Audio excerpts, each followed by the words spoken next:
All right. Welcome, everybody. I'm Sam, and welcome to a great Okcoin Live. We just wrapped up a major event in Miami. The whole squad was there. It was great to see everybody. We all came out. We enjoyed our time in Miami. We have a ton of news to cover, actually, from that event. I mean, there was so much that was going on. The week just went by so fast. So first of all, before we even get into the Okcoin stuff, the whole reason that we were here in Miami was surrounding Art Basel. Art Basel is one of the largest art fairs in the entire world, and it is just a mind-blowing experience if you've never been down here. There's just must be like $1 billion worth of art that gets carted in for a couple of days. There's all these different art fairs around the town, and in addition to that, because Miami is now the city of crypto, we had a ton of crypto conferences as well too. There was, and we'll get into this in a second, but Okcoin was at every single one. We were sponsors. We had Hong Feng, our CEO, talk. We had Haider Rafiq, our CMO, talk, and our whole team, whole squad was just here repping for Okcoin. It was great. The energy was palatable. I had so much fun during this time period, and we've got a ton of news to talk about from Miami.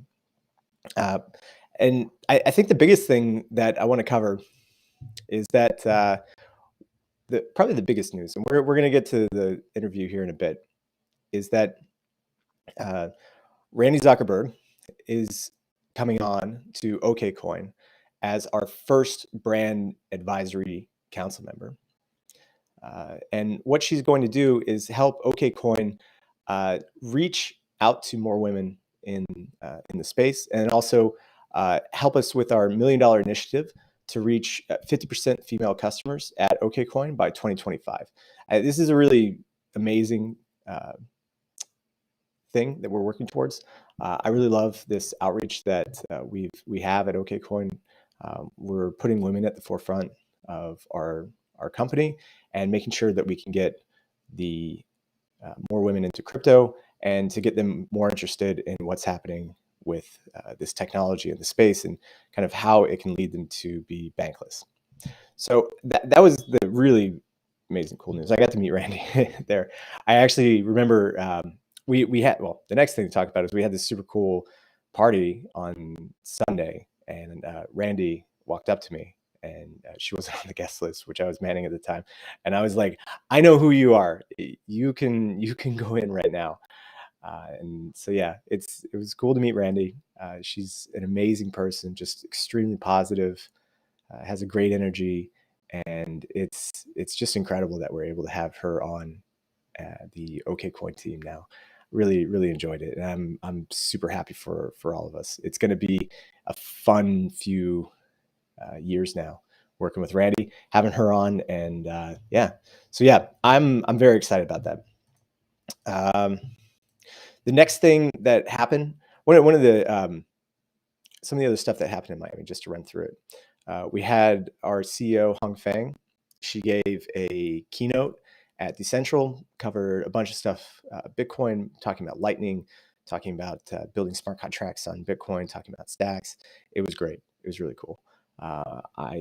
We're going to have it up on YouTube if we don't, and we'll provide a link in this for you to go watch it. It was really great. If you haven't seen Hong speak before, you're going to see an interview with her today and the mayor. But the Decentral presentation was really great. Also, we had Haider Rafiq speak at La Casa. So La Casa was another event. It was more geared towards, I was actually put on by Florida Funders, which is the, how do they position themselves? It's not the largest, but they do the most deals for any VC in the state of Florida, and they're homegrown and based out of Tampa. So it was Florida Funders plus Emerge, which is part of the Medina family. They put on this event, which was really great, and it was nice to see Haider speak there. Some of the other highlights that we had were the women's dinner. So there was dinner for some great women that got together. I know Hong was there. Mandy, who's on our team as well, who's been on the show before, was also there as well too. And some other cool guests like Yam from World of Women. She had a a digital presentation of her NFTs at the fair. So yeah, it was really great. I think the Miami was a success. It was really cool to have everybody there to look at the scene again. And, so I think the overall, I just can't say how cool the interview is in Miami. It's so great. I know that every time everybody comes out, there's always new stuff that's happening. We always have like new news that's happening and going on.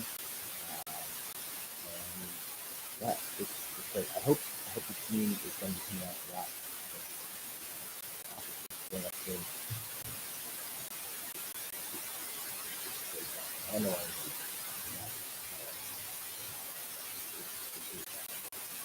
So we today are going to run through an interview with the mayor, Suarez, and then also our CEO, Okcoin, with the big during my conference, the sometimes going over the role of crypto in Miami, and also how it's starting to affect the city, and how the mayor is using his position as the capital of capital to start attracting community. This is running into getting it set up. This is a little bit different because our streaming software wasn't able to fully upload this video, so we had to upload this today. But everything is looking good, and I think the only other thing that I wanted to talk about before we hop into the interview was we have a really cool event going on right now at Okcoin. It's called the 12 Days of Crypto. It's pretty cool. We're listing 12 cryptocurrencies, 12 assets in 12 days.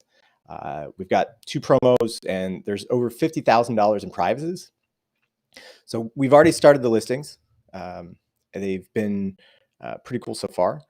So our 12 assets that we've listed so far. So day 1 was Engine, which is the native token of the Engine network. It's a social gaming platform that makes using NFTs really easy. Day 2 was Decentraland, and Decentraland is a virtual reality platform that's built on top of Ethereum. You can bring NFTs in there. You can buy virtual land. It's pretty cool. Day 3, we had Chili's, which is the native token of the sports entertainment platform Socios. So they offer sports fans to be able to connect with their favorite clubs and take part in governance with them. So they already have partnerships with some really big clubs, actually. So PSG, Barcelona, the UFC, and a bunch more coming. So it's a great way to be able to support your local club, and it's available on the platform. And then the last one is Gala, which, let's see, Gala is the token of Gala Games, a blockchain gaming platform. And it's, yeah, so they can, let's see, they have their first game, Townstar, and they have an NFT series called Box. So all of these have been listed on the 4 days. There's 7 days, well, 8, sorry, 4, yeah, 12. So there's 8 days left. And what you can do is you can guess the assets. So starting on a couple of days ago on December 6th, we started listing the assets. And what you can do is go to this landing page that we'll put in the link for this live stream. And you go down and you select the 12 assets that you think will list, and then tweet it out that you participated in it, and using the hashtag OK12days. And each of the 12 days, we're going to select 3 winners who will receive $1,000 in Bitcoin each. So promo has, oh, sorry, that promo ended on the 5th. But then we're going to continue to do OK 12 days until the 17th. And then the person who has the most liked tweet is going to win up to $5,000 in Bitcoin. So that's pretty cool, actually.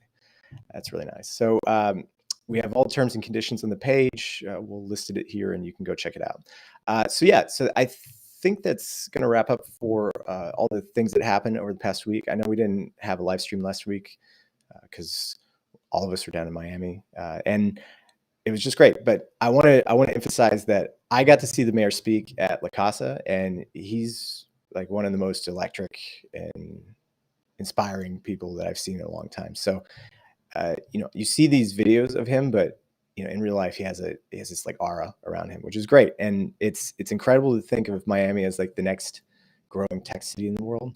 And Miami is just prepared and ready to take on all of the crypto entrepreneurs who want to come down here and live a great life and just be in an environment where people want them.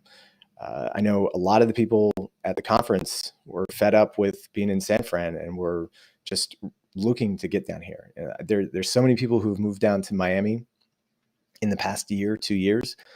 One, because we're open, and two, just our mayor wants these companies to come, wants them to settle here, wants these tech jobs here, and it's a really important point for him, and I think it sets him apart versus the mayors of like New York or San Francisco or LA, and it's very special here in Miami. So let's hop into the interview with Hong Feng and Mayor Francis Suarez. All right, welcome to Okcoin Live. We are in Miami today, and I am with the Mayor Suarez. Yes. And he has been doing a lot of amazing things with Miami, and we have a huge week this week in Miami too, with Decentral, with Decipher, and Art Basel, a lot of things that are bringing together crypto and the art world. So would love to talk about what your experience have been so far leading into Art Basel and what your vision about crypto, about Miami that has shaped this week in particular. Well, thank you, first of all, for having me. It's been, so my experience personally has been a little bit like, I don't know how many of you know what a Navy SEAL is.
All right, so I think we run into some audio issues there. Let me see if I can get this fixed up. Right, okay. Audio input should be loop back.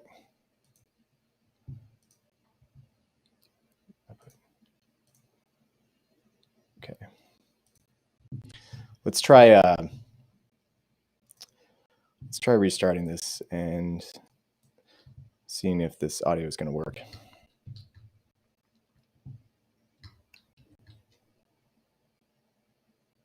All right, welcome to Okcoin Live. We are in Miami today, and I am with the Mayor Schwartz. Yes. And he has been doing a lot of amazing things with Miami, and we have a huge week this week in Miami. Decentral with Decipher and Art Basel, a lot of things that are bringing together crypto and the art world. So we'd love to talk about what your experience have been so far leading into Art Basel and what your vision about crypto, about Miami that has shaped this week in particular. Well, thank you, first of all, for having me. It's been, so my experience personally has been a little bit like, I don't know how many of you know what a Navy SEAL is.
Like Bitcoin and other cryptocurrencies are becoming more mainstream and blockchain technologies. And this is like the first event where you've hit that sort of sweet spot. And I think also, obviously with the pandemic, hopefully under control, you're seeing the first congregation event, Yes. major congregation event in the world. Yeah, just like Bitcoin 2021 being the first. It was incredible. And I think, that momentum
All right, okay.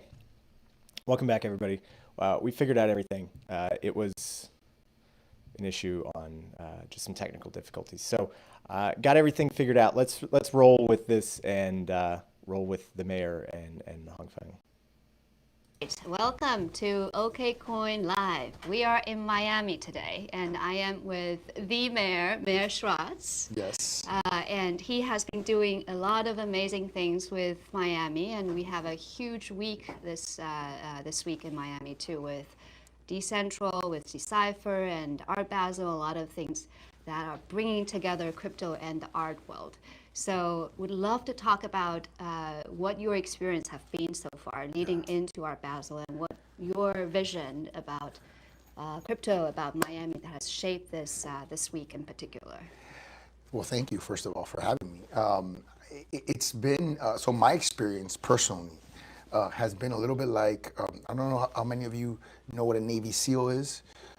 There's the Navy SEAL training, which is called BUDS. Yes. And in the middle of BUDS, there's this thing called Hell Week.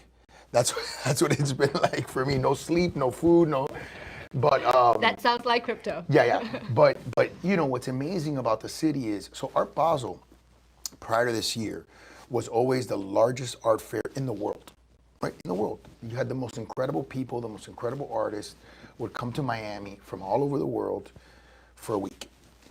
This year, you have layered something magnificent on top of the city, which is this, this DeFi and tech and obviously NFTs, which I said at NFT Basel that this would be the largest gross sale of NFTs in the history of NFTs and in the history of the planet, because normally this is one of the largest art sales generally. Yeah.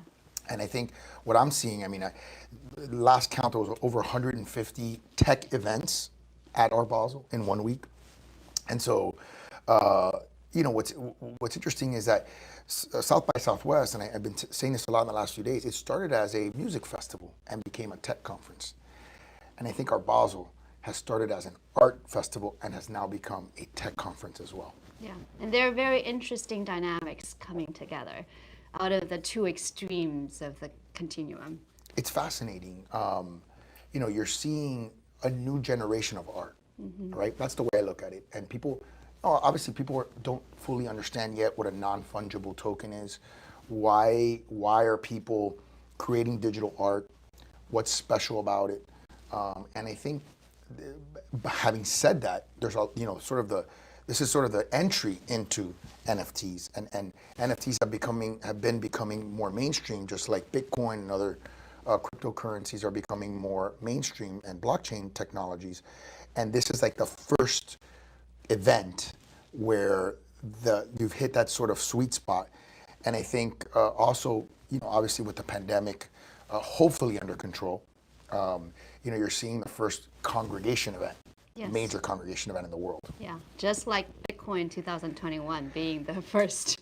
It was incredible, and I think that momentum of Miami being the Bitcoin and the blockchain and the NFT capital of the world has sustained itself. And obviously we're going to have Bitcoin 2022 in April, and we're going to have what we call Tech Month with Emerge Americas in April, with Tech Week from the Founders Fund in April.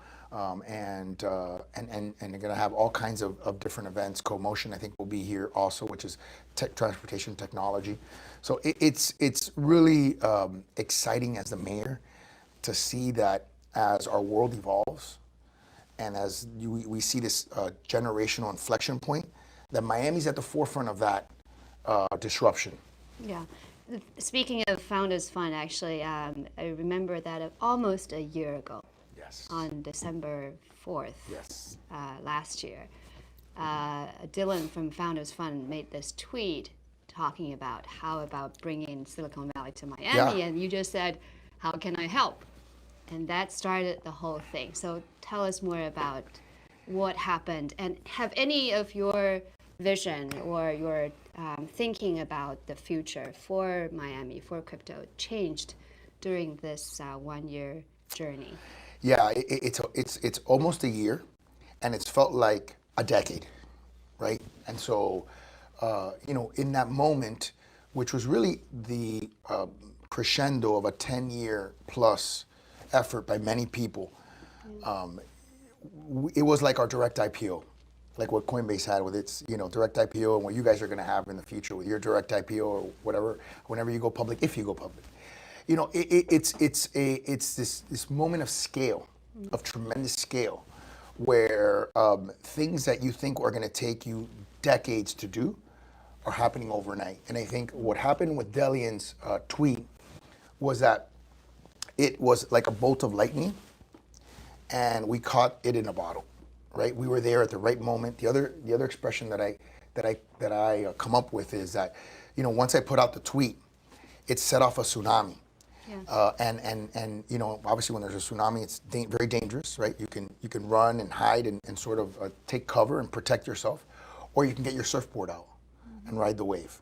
And so I decided to get my surfboard out, and I had wonderful people like Saif and my Venture Miami team that were right there alongside of me, making it possible for us to harness the power of this moment. Otherwise, I would have been totally drinking water through a fire hose, which, by the way, has happened on a couple of moments throughout the year. Yeah. What made you put out that tweet? What are your experiences that has led to that moment? I think there was a couple of things. One was the idea of creating a tech ecosystem, right? Sort of Silicon Valley, if you will, here in Miami, was a 10-year project. People think of it as, oh my God, it started in that moment. It really was a decade-long project. But it's like starting a company from scratch, right? You're doing friends and family. It's bootstrapped. There was really no VC money, or very little. And so that moment was the realization of a 10-year project. I think the second part was that, and I didn't really realize this at the moment. I realized it very nearly after the moment, but not in the moment, which is that there was these macro forces that were all coming together at that precise moment. And I didn't realize how massive they were. You had the pandemic, with remote work, and with some cities being more open than others. You had, in my opinion, an anti-innovation sort of attitude by a lot of cities. Yeah. And then you had a taxation issue where people were saying, hey, I'm paying a lot of taxes here. I'm paying a lot more in housing costs.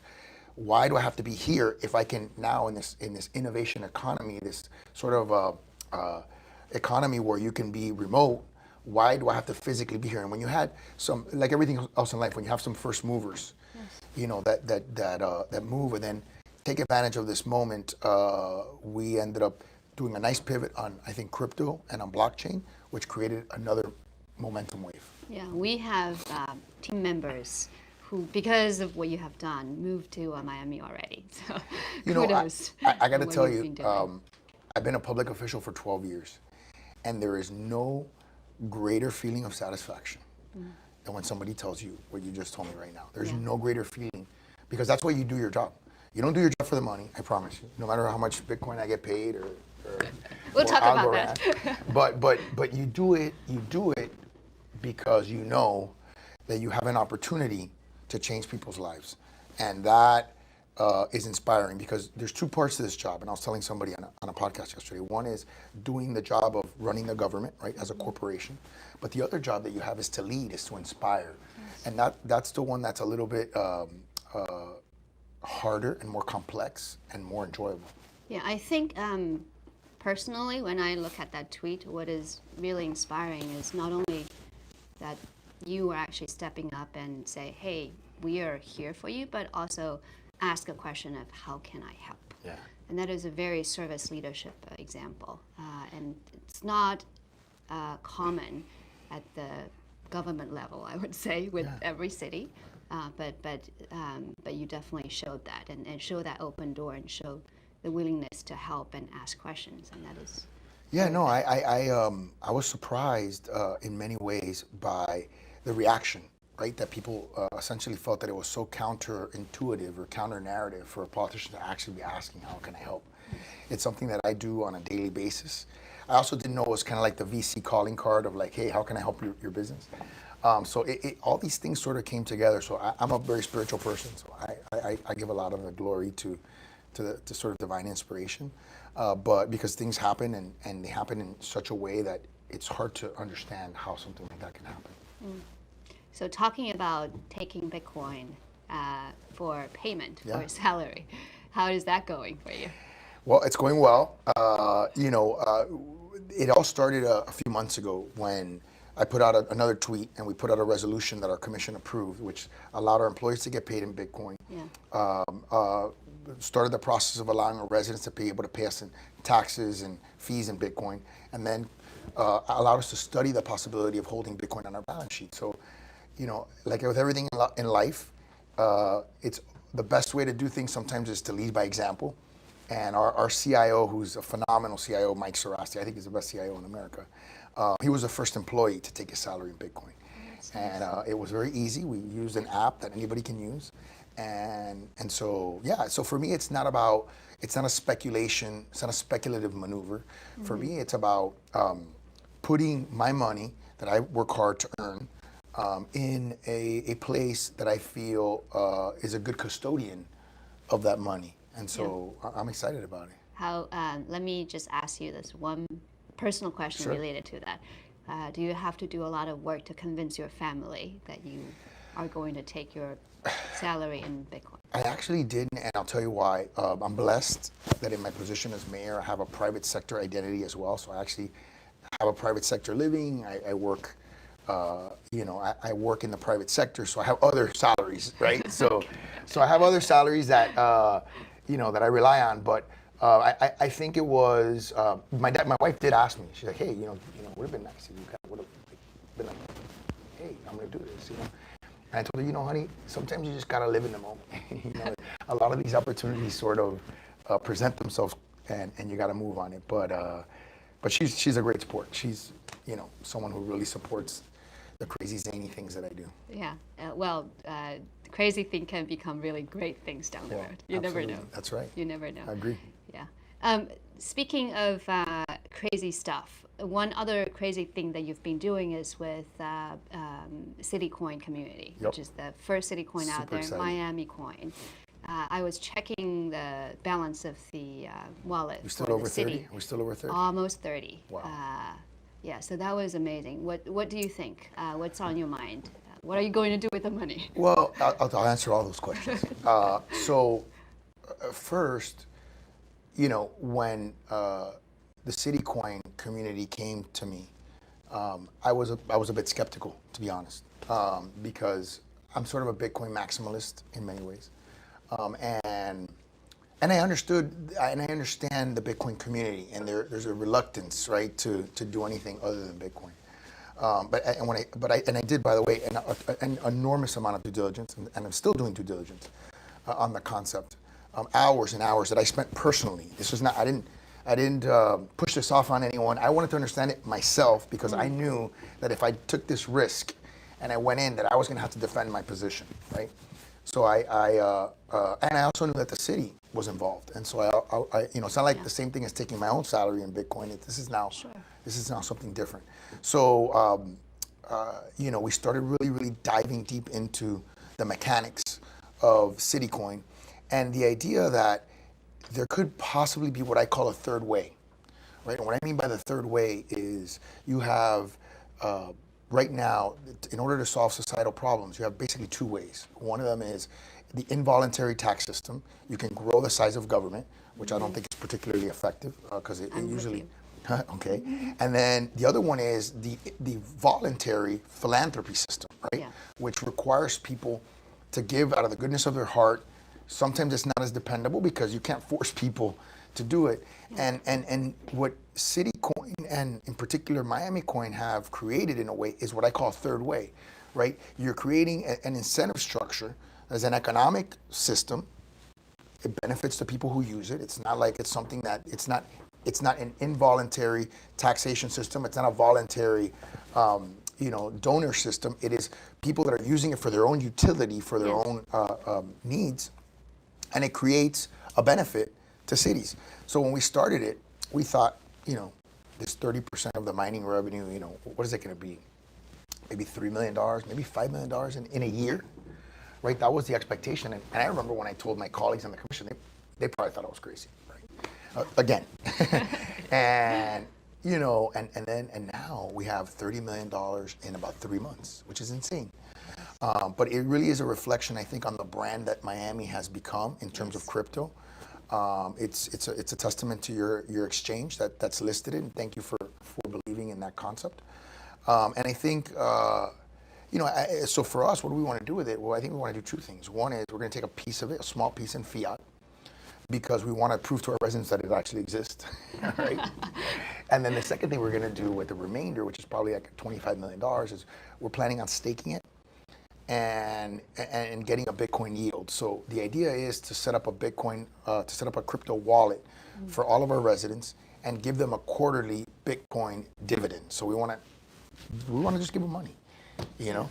Yeah. Now, not only they can pay less tax by moving to Miami, they can actually get dividend. It's crazy, and the city, which is great. It's great. It's crazy. I never would have thought in a million years when I started in public service that we'd be able to create an innovation that could put money in people's pockets, and that's something that is very exciting to me to be able to execute.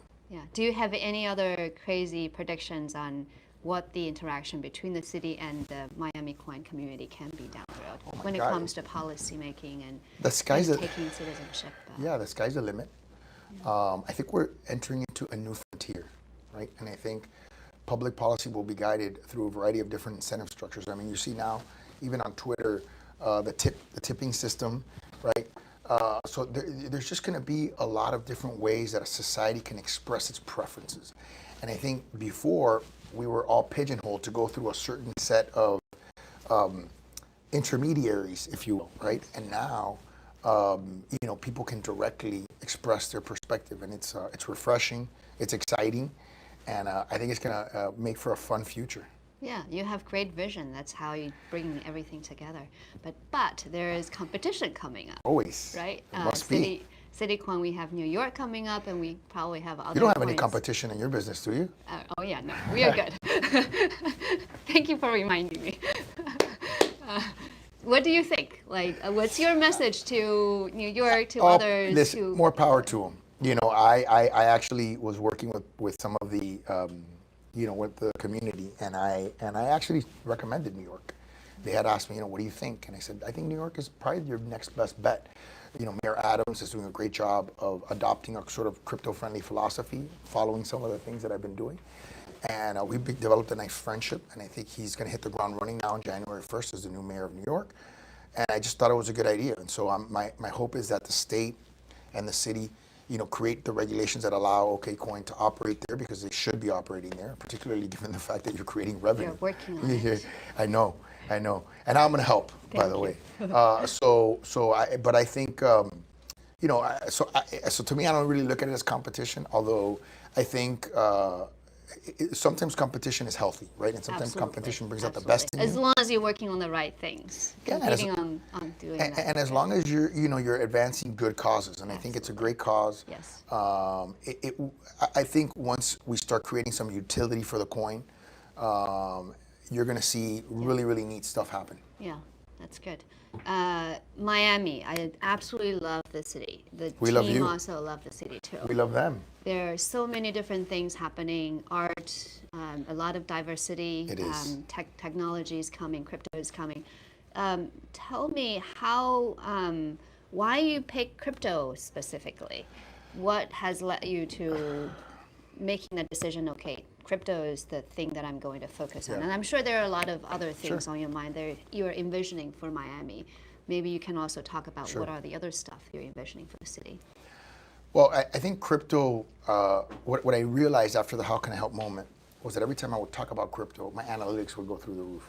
And I started becoming friends with, So you do monitor your Twitter analytics? Oh yeah, of course. Who doesn't?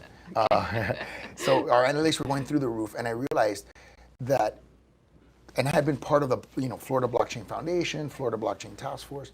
I realized how ingrained crypto was in our community, and when you're trying to win in terms of being a company in a disruptive environment, you have to find that what is a disruption? What is a disruption? How can I do that 10x multiple advancement? And when you're the David in a David and Goliath story, you want to find a way to catapult yourself, right? How do you get that exponential jump?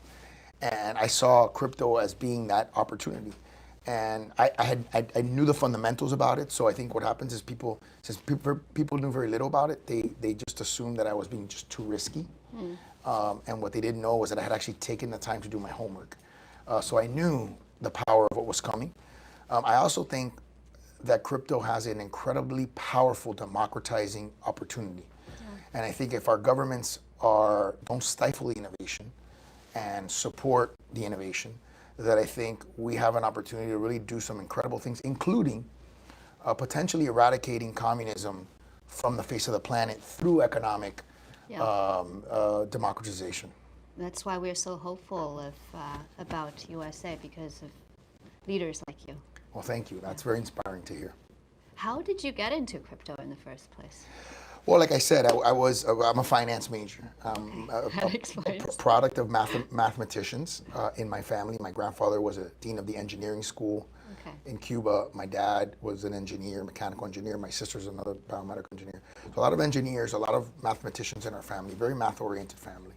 And so the economics, finance, math, all really play a big role. And the idea of having a process that is a pure process, that is not a process that can be contaminated and that is transparent, I think was very, very exciting for me when I saw crypto. So those are all the things that I saw happening and said, I'm someone who's constantly trying to improve processes here in the city. And these are processes that are, taking out some of the nefarious traits that we have as human beings, like corruption and things of that nature. Yeah. What else for Miami? What are the other big things you're planning for next year and beyond? I'm not very ambitious, Okay. I just want us to be the capital of capital. I want us to be the epicenter of investment. I mean, no big deal, I just really think that our city is maturing and evolving. Before we were seen as the capital of Latin America, and now I really think of us in a very different way. I think of us as the epicenter between New York, Silicon Valley, South America, the Middle East, and Europe. There is no area, there's no macro market that is closer to any one of those other places than Miami is, right? We're right in the middle. And so I think we need to understand that, we need to embrace that, and we need to capitalize on that. And I think if we continue to do what we're doing, differentiating ourselves, creating a favorable business environment, and capitalizing on that geoposition, I think we can create some significant prosperity for every single Miamian for generations to come. That's great. Thank you for coming to our show today, and thank you for your vision, your service leadership, and entrepreneurship. You got it. Thank you.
All right, so, okay.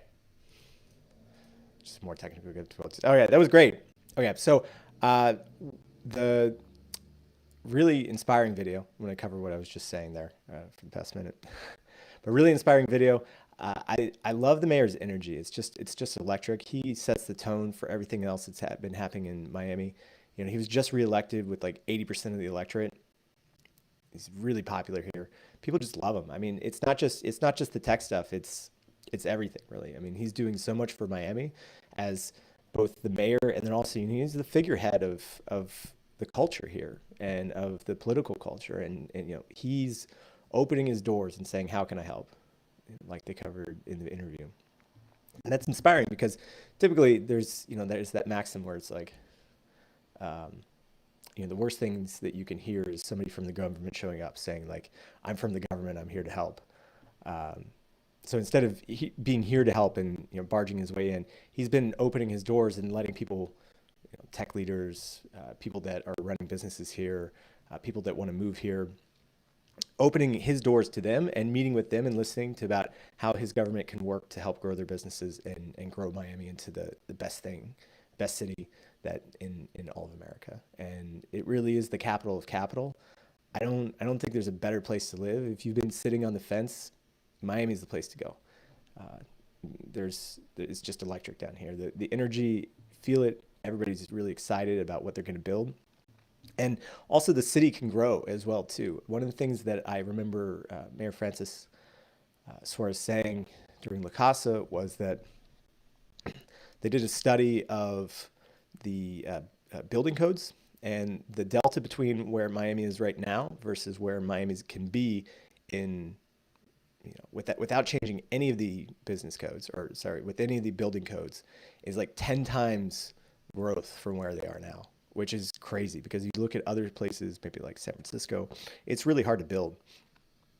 And in Miami, it's not. There, people are just going to be building everything. We can absorb all the businesses down here. And I think with our example at Okcoin, and I think with other crypto companies that have chosen to make Miami their base of operations, and other tech companies coming down here and making it their base of operations as well too, it's setting a standard. And Mayor Suarez is the flag bearer. He's going to be going out there and selling his city to everyone, which I think he's doing a great job of doing, and it's showing. There's been almost I think 100 people a day. 100 people a day or 100 people an hour? I think it was 100 people an hour moving to Miami or moving to Florida in the past year. And then additionally, there's $1 million of capital owned by those people moving here, coming to South Florida an hour, which is crazy. I mean, the amount of capital, the amount of money that's moving down here is unbelievable. So it's well worth the coverage that it's been getting. It is actually happening. It's not just a moment that people were thinking about during the pandemic. It's actually continuing on, and you're seeing more and more businesses move down here. And it's amazing that Okcoin is one of those, and that we're a part of the mayor's mission to make Miami the capital of capital. So thanks for coming on, everybody. I just want to wrap up that we've got the 12 days of crypto going on. Make sure to leave some guesses about which cryptos are going to be launched. And also the tweet with the most likes that has that hashtag for the 12 days of crypto. Let me just run back and see what that is. So that the tweet that gets the most likes with the hashtag OK12 days, like OK12 or OK12 days, by December 17th at 9 p.m. Pacific time is going to win $5,000 in Bitcoin. So get out there, post on Twitter, get all your friends to like it, get all their friends to like it, and you can win some Bitcoin. We've got some really crazy stuff happening for behind the scenes for the 12 days of crypto. I know our listing team is going crazy and pulling out their hair, but they're doing an amazing job and they're delivering a great product, and we're very, very happy to have them. Everybody is doing a great job. So thank you for tuning in. This is Okcoin Live. We will be back in 2 weeks, actually. So, we're going to have one more show next week, and then we're going to be taking a break for the holidays. So we'll be back after the new year. So next week, we're going to have Girl Gone Crypto on Friday the 17th. The week after that is Christmas Eve. So I hope everybody's going to be at home having a good time with their friends and family. And then the week after that is the 31st. And so that's New Year's Eve as well, too. So we're going to be taking that one off. So one more show next week, which will be the last show of the year. And then we'll be coming back on Friday, the 7th of January. We're going to be speaking with Jenny from the blockchain, who is the head of marketing at Evaluate Markets. So we're going to talk NFTs and a whole bunch of other stuff. She's an NFT master, so be ready for that one. And also be ready for next week with Girl Gone Crypto. We got a lot to talk about there. So thanks for tuning in to Okcoin Live, and we will see you next time.